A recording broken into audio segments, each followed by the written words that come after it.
Here's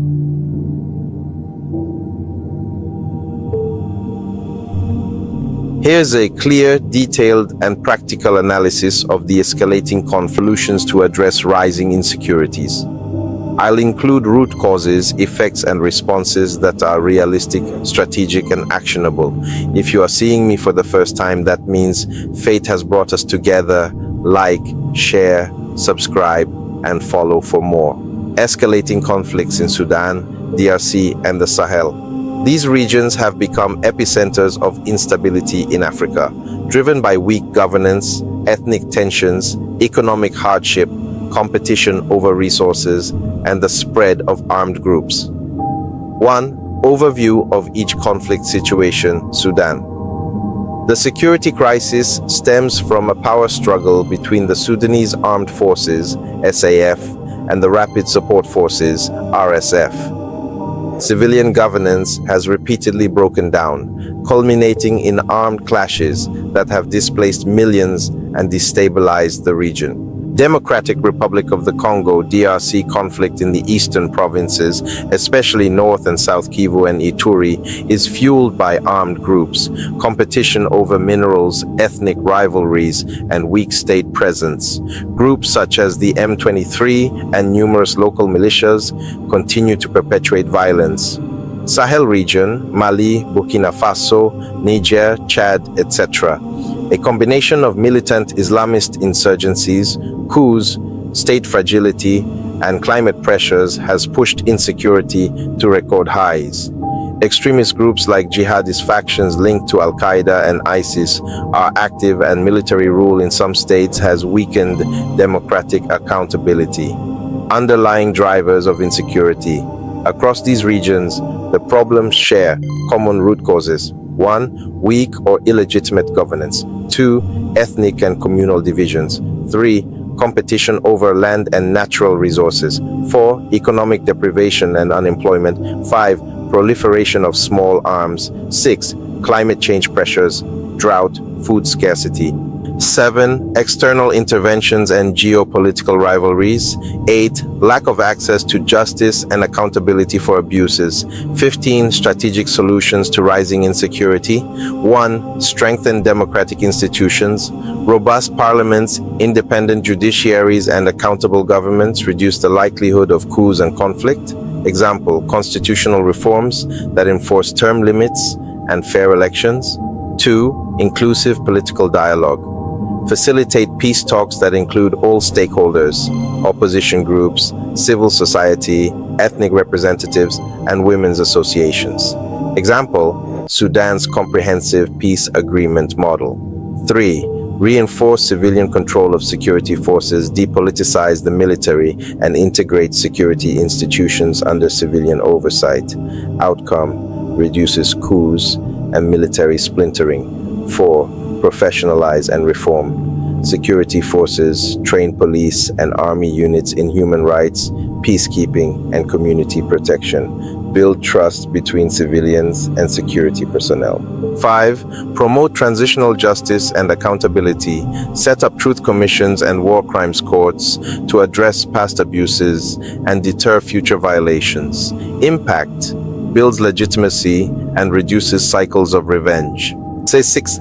Economic development and job creation. Tackle root economic grievances by promoting agriculture, SMEs, and vocational training for youth in affected areas. Example, public works programs and microfinance incentives.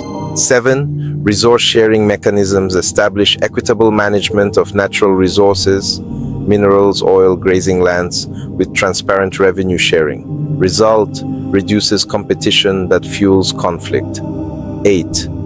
Community peace-building support, local peace committees, interfaith initiatives, and traditional leadership in conflict mediation. Example, community dialogues in Eastern DRC. 9. Disarmament, demobilization, and reintegration, DDR. Programs offer fighters pathways back into civil society through education, jobs, and psychosocial support. Goal, break supply of recruits to armed groups. 10. Regional and continental cooperation support AU and regional mechanisms, ECOWAS, SADC, ECCAS, to mediate conflicts and coordinate security responses. Example, regional sanctions for spoilers and joint security patrols. 11. Climate adaptation and resilience programs. Invest in irrigation, drought-resistant crops, and early warning systems. Effect, reduces resource pressures that feed communal violence. 12. Strengthen rule of law and access to justice reform courts. Train judges and expand legal aid services so citizens can resolve disputes peacefully. Outcome, prevents local tensions from escalating into violence. 13. Expand humanitarian assistance with protection components. Deliver food, shelter, health, and psychosocial support while protecting civilians in conflict zones.